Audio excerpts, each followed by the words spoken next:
എല്ലാവർക്കും നമസ്കാരം. ഞാൻ പെരുമ്പാവൂർ രാമചന്ദ്രൻ. ഇന്ന് ഞാനൊരു വ്യത്യസ്ത വീഡിയോയുമായിട്ടാണ് നിങ്ങളുടെ മുന്നിലേക്ക് വരുന്നത്.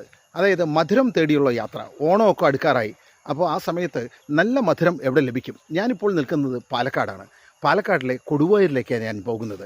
കൊടുവായൂരിൽ നല്ല മധുരം തരുന്ന ഒരു കടയുണ്ട്. ആ കടയുടെ വിശേഷങ്ങളിലേക്കാണ് നമ്മളിന്ന് പോകുന്നത്.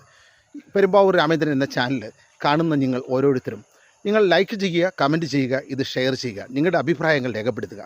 ഈ കടയിലേക്ക് പോകുമ്പോൾ ഈ കടയുടെ എല്ലാ വിവരങ്ങളും ഈ വീഡിയോയുടെ അവസാനം ഫോൺ നമ്പർ സഹിതം രേഖപ്പെടുത്തിയിട്ടുണ്ട്. അപ്പോൾ ഈ ചാനൽ ഈ വീഡിയോ മുഴുവനായി കാണുക. എല്ലാവർക്കും അഡ്വാൻസ് ഓണാശംസകൾ നേരുന്നു. അപ്പോൾ എന്താ താങ്കളുടെ പേരെന്താണ്?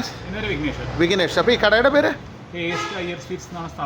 സ്ഥാപനത്തിൻ്റെ പേര്. ഇവിടെ എന്തൊക്കെയാണ് സാധനങ്ങളുള്ളത്? നമ്മൾ മെയിനായിട്ട് പലതരം 4 തരം ഐറ്റങ്ങൾ ചെയ്യുന്നുണ്ട്. കൊണ്ടാട്ടങ്ങൾ, അച്ചാറുകൾ, സ്വീറ്റ്സ്, സ്നാക്സ് ഐറ്റംസ്, അതേപോലെ മിക്സർ പക്കോട ഐറ്റംസ്, നാടൻ പലഹാരങ്ങൾ മാത്രം, ബേക്കറി ഐറ്റംസ് ഒന്നുമില്ല. ഇതെല്ലാം സ്വന്തമായിട്ട് നിങ്ങൾ ഉണ്ടാക്കുന്നതന്നെ? ഓൺ പ്രോഡക്ട്സ് മാത്രം ഇവിടെ ഉണ്ടാക്കുന്നത്. എങ്ങനെയാണ്? എല്ലാം ഇതായിട്ട് ഫ്രഷ്? നമ്മൾ മെയിനായിട്ട് എന്താ ഉദ്ദേശിച്ചാൽ നാടൻ അഗ്രഹാരം ആഹാരങ്ങളാണ് ഉണ്ടാക്കുന്നത്. അഗ്രഹാരത്തിലെ ടൈപ്പ്. പിന്നെ ഈ കൈമുറുക്ക, ചീട, തട്ട, മിക്സർ പലതരത്തിലുണ്ട്. വെളിച്ചെണ്ണയിൽ ഉണ്ടാക്കുന്നുണ്ട്, കടലെണ്ണയിൽ ഉണ്ടാക്കുന്നുണ്ട്, ഓയിൽ ഉണ്ടാക്കുന്നുണ്ട്. അങ്ങനെ എല്ലാത്തിനും ആളുകളുടെ ഇതനുസരിച്ച് ഏതിൽ വേണമെങ്കിൽ. പക്ഷെ എന്താ നമ്മൾ മെയിനായിട്ട് ഫുഡ് കളേഴ്സ് ആഡ് ചെയ്യുന്നില്ല, പ്രിസർവേറ്റീവ് ആഡ് ചെയ്യുന്നില്ല, ഫ്ലേവേഴ്സ് ആഡ് ചെയ്യുന്നില്ല. മൈദ ഉപയോഗം വളരെ കുറവാണ്. ഈ നോർമലായിട്ട് ഏതിലും മൈദ ഉപയോഗിക്കുന്നില്ല. മൈദ വേണം, അപ്പോൾ ബാദുഷ മൈദ തന്നെ വേണം. അപ്പോൾ അങ്ങനത്തെ ഐറ്റത്തിൽ മാത്രമേ നമുക്ക് ഒഴിവാക്കാൻ പറ്റാത്ത ഐറ്റം മാത്രമേ മൈദ ഉപയോഗിക്കുന്നുള്ളൂ.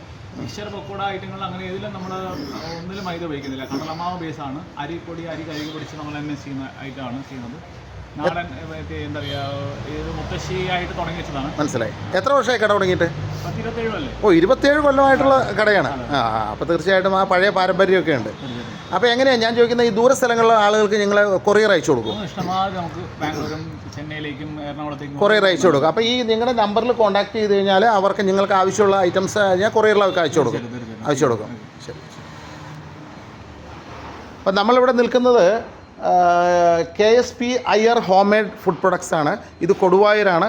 കൊടുവായൂർ നമ്മുടെ ബസ് സ്റ്റാൻഡിലേക്ക് പോണ വഴി ആൽത്തറയുടെ മുമ്പിലാണ് ഈ കട. അപ്പോൾ ഇവിടെ ധാരാളം ഓണമാണ്. ധാരാളം ഫുഡ് പ്രൊഡക്ട്സ് ഉണ്ടാക്കി വെച്ചിട്ടുണ്ട്. നെയ്യപ്പം ഉണ്ട്, മൈസൂർപ്പാവ് ഉണ്ട്, ലഡ്ഡു ഉണ്ട്, എന്ത് വേണ്ട സ്വീറ്റ്സ്. തമിഴ്നാട് ആണോ ഇവിടെ കേരളമാണോ എന്നൊരു രീതി നമുക്ക് മാറിപ്പോകുന്ന രീതിയിലാണ് ഇവിടെ സ്വീറ്റ്സ് വെച്ചിരിക്കുന്നത്. ഈ തമിഴ് ബ്രാഹ്മിൻസിൻ്റെ എല്ലാവിധ ഇതും അവരുടെ കൈപ്പുണ്യങ്ങളോട് കൂടിയ സ്വീറ്റ്സുമാണ് ഇവിടെ കൂടുതലുള്ളത്. ജിലേബിയുണ്ട്, പിന്നെ കാരം, അതായത് ഉപ്പ് ഐറ്റംസ് ധാരാളമുണ്ട്. ഇതെല്ലാം. പിന്നെ ഇതുകൂടാതെ കൊണ്ടാട്ടങ്ങൾ, ധാരാളം കൊണ്ടാട്ടങ്ങളുണ്ട്, അച്ചാറുകളുണ്ട്. ഇതെല്ലാം നമുക്ക് കപ്പ പപ്പടമുണ്ട്, എല്ലാം ഉണ്ട്. കേരളീയ തനിമയിൽ നമുക്കുള്ള എല്ലാ സാധനവും ഉണ്ട്. അപ്പോൾ ആവശ്യക്കാർ ഈ നമ്പറിലേക്ക്, അതായത് ഇവരുടെ നമ്പറിലേക്ക്, ഇത് കാണിക്കുന്ന ഡിസ്ക്രിപ്ഷനിൽ കാണിക്കുന്നുണ്ട്, ഈ നമ്പറിലേക്ക് വിളിച്ച് ചോദിച്ച് നിങ്ങൾക്ക് ഏത് സ്ഥലത്താണോ ഇന്ത്യയിൽ എവിടെയും നിങ്ങൾക്കത് അയച്ചു തരും.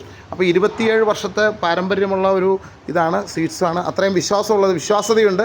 തീർച്ചയായിട്ടും നിങ്ങൾ ആവശ്യമുള്ളവർ ഈ നമ്പറിലേക്ക് കോൺടാക്ട് ചെയ്ത് നിങ്ങൾ ഇതിലേക്ക് കൊറിയർ വഴി അയച്ചു തരും. പിന്നെ കൊടുവായൂർ നേരിട്ട് വരുന്ന ഒരു ഷോറൂമാണ് ശരിക്കും ഇത്. ഈ സ്വീറ്റ്സ് കട എന്ന് പറയാൻ പറ്റില്ല. നോക്ക്, ഇത് ധാരാളം കണ്ടില്ലേ, ഈ കണ്ണിമാങ്ങയൊക്കെ ഇങ്ങനെ വെച്ചിട്ടുണ്ട്. അപ്പോൾ നേരിട്ട് വന്ന് വാങ്ങിക്കുന്നവർക്ക് വാങ്ങിക്കാം. ഓക്കെ.